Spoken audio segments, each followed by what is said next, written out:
आसंताकाली लोकसभा भवन में बसिब विधानसभार स्वतंत्र अधिवेशन लॉकडाउन सत्वे गुरुत्वपूर्ण कार्यक्रम निष्पत्ति लगी मात्र दिनक लगी विधानसभार यह स्वतंत्र अधिवेशन अनुष्ठित हेब।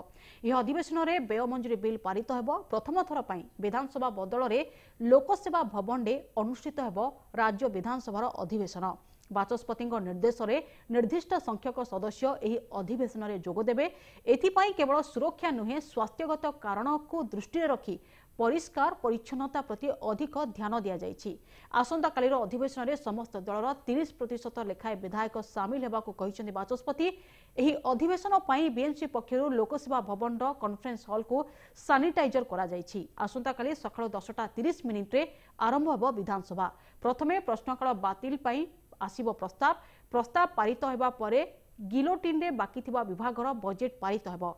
यापरे व्यय मंजूरी बिल आगत कराଯାई पारित हेब। आसंता कालीर एही विरल अधिवेशन लागि गोटिए घंटार कार्यक्रम स्थिरकृत होईछि।